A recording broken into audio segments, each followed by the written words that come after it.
Il est construit par deux ingénieurs qui étaient associés. L'un était plutôt spécialisé dans les planeurs et donc l'aérodynamisme, il connaît bien. Et puis l'autre était spécialisé dans les avions et donc cet ensemble va faire un beau cocktail. Morane et Saunier, ils vont dessiner un avion qui s'appelle le Morane 406 et cet avion vous est présenté par un ami suisse.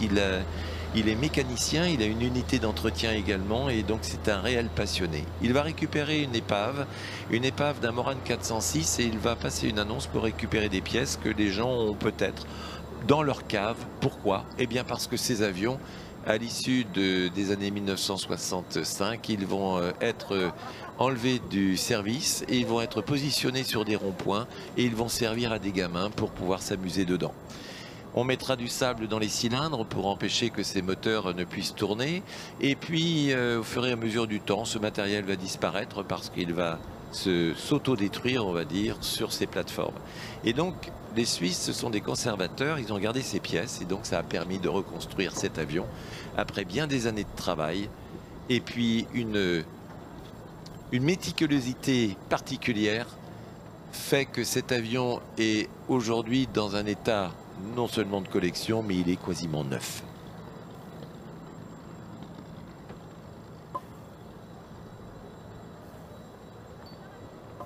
En 1939, on se remet au début de la guerre 39-45. L'armée de l'air française, en tant qu'armée de l'air, n'a que 6 ans d'ancienneté, d'existence. Et quelques avions ont le droit d'être qualifiés avions de chasse et il faut avoir des critères particuliers, être capable de dépasser les 400 km/h, être armé et être donc un avion capable de faire face à une nouvelle technologie nous arrivant de tous les coins, que ce soit d'Angleterre, d'Allemagne.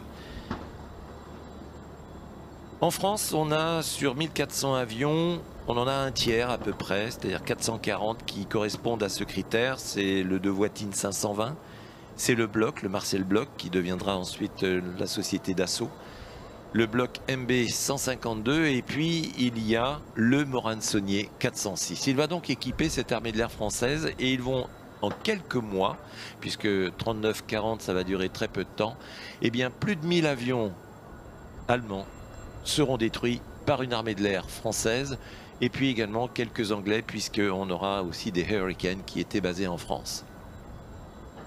Le matériel ne suivra pas, le pétrole ne suivra pas, les avions seront cloués au sol et puis on sait la suite, eh bien le Morane 406 C1 au décollage et aux commandes Daniel Coblette.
En 1934, l'État va demander à des constructeurs de leur présenter un nouvel avion, un avion performant.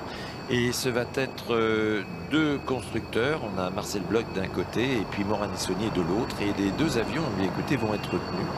Il s'agit du bloc MB 150 et du Morane Saunier 405. Et ces deux avions, vont être l'équipement de certaines armées de l'air françaises, on l'a vu tout à l'heure. Mais quand on donne des noms, je sais que vous n'allez pas le retenir, mais je trouve que c'est joli de pouvoir rappeler la mémoire de Paul-René Gautier, par exemple, qui était le dessinateur de ce Morane-et-Saulnier. Il était ingénieur et il avait pour boîte à calcul son cerveau, et puis pour dessin, sa table à dessin, et puis sa main qui allait dessiner cet avion. C'est ainsi que chaque avion n'aura pas la modélisation aujourd'hui que l'on rencontre et qui un peu standardise la manière dont les avions ont une pénétration à l'air. On essayait d'imaginer des astuces pour pouvoir permettre une meilleure pénétration, un meilleur refroidissement et un espace, et puis également une capacité d'évolution. Et on mettait des hommes dedans, et en leur disant, ben écoute, va donc voir si ce que je pense être bien fait que cet avion vole. Et on a des gens qui décollent pour la première fois et qui se retrouvent aux commandes d'engins puissants avec des réactions un peu particulières. On a Michel Détroyat, qui était une vedette de la voltige aérienne que Marie nous a fort bien décrite tout à l'heure. Et cette voltige aérienne, elle a ses lettres de noblesse. Michel Détroyat va essayer cet avion et ce sera une réussite.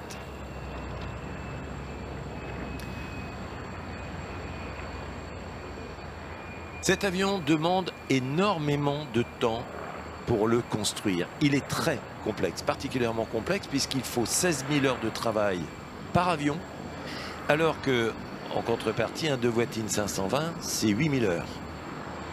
Moitié moins. Ces avions vont entrer en service, ils vont ensuite disparaître parce que l'armée allemande va prendre possession de la France et ces avions vont être détruits et disparaître. Alors vous allez me dire, mais pourquoi cet avion aujourd'hui est présent? Bien tout simplement parce que les Suisses étaient un pays neutre et ces avions ont traversé le conflit mondial et nous arrivent aujourd'hui. Il s'agit de l'unique exemplaire au monde. Il est présenté ici au Salon du Bourget.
Une verrière de cockpit qui est montée sur des glissières. L'ouverture et la fermeture sont réalisées avec une manette. Un largage en vol au moyen d'une poignée spéciale.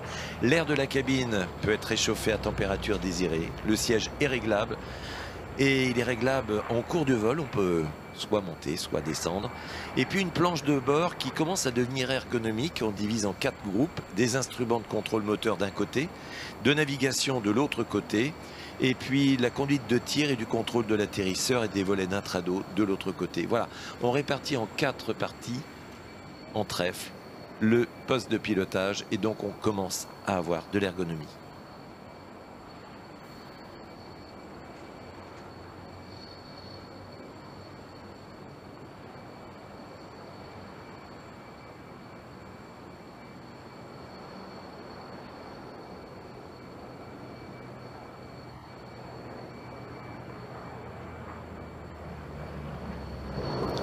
Cet avion, c'est le D3801 numéro 194 et il est sorti d'usine en 1942.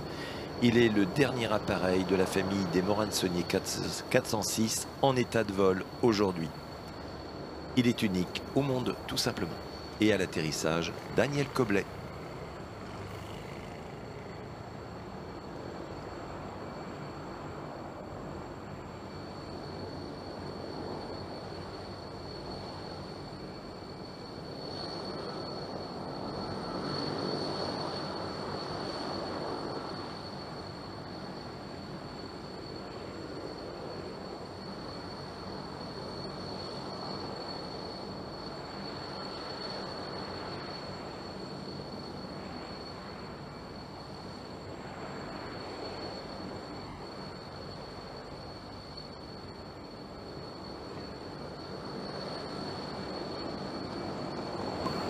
Le pilote se pose verrière ouverte. C'était les procédures de l'époque pour pouvoir quitter l'avion rapidement s'il y avait à l'atterrissage besoin de quitter ce cockpit.